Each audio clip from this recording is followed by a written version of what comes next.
एक महत्त्वाची बातमी, चंद्रकांत खैरेंनी दानवेंबरोबर सगळं ओके असल्याचं सांगितलंय। आमच्यातलं व्यवस्थित झालंय, आम्ही एकत्र विदर्भातील काम करणार असं खैरे म्हणाले। काही दिवसांपूर्वी चंद्रकांत खैरेंनी दानवेंवर टीका केली होती। अंबादास दानवे स्वतःला खूप मोठं समजतात, दानवे काड्या करायचं काम करतात असं वक्तव्य खैरेंनी केलं होतं। नाही, मला सांगितलं नाही अंबादास दानवेनी। स्पष्ट सांगतो मी उद्धव साहेबांना सांगणार आहे आता।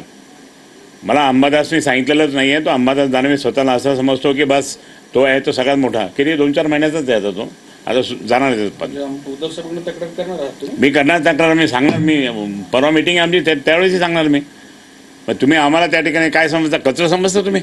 मंत्रिपदापर्यंत त्या ठिकाणी आम्ही होतोच साहेबांच्या आशीर्वादाने। आणि नंतर हा आला, नंतर येऊन काय करतो आणि काड्या करण्याचं काम करणार, हे मला आवडत नाही, बिलकुल नाही आवडत। हा गळाभेट तर केव्हा जातो, लहान आहे माझ्यापेक्षा, मी गळाभेट तर घेत असं कधी। कारण सेनेचा मेळावा होता संभाजीनगरमध्ये, तुम्हाला निमंत्रण नव्हतं असं तुम्ही म्हटलात, त्याच्यानंतर नाही ते झालं तर ते सगळं व्यवस्थित झालं। आता ते याच्यानंतर आम्ही दोघांनी मिळून कार्यक्रम करणार आहोत। दोघं एकत्र बसून त्या ठिकाणी कार्यक्रम चॉकआउट करू। एकटा तो आणि एकटा मी, आम्ही दोघंही तसं नाही, आम्ही दोघांनी मिळून त्यांनी कार्यक्रम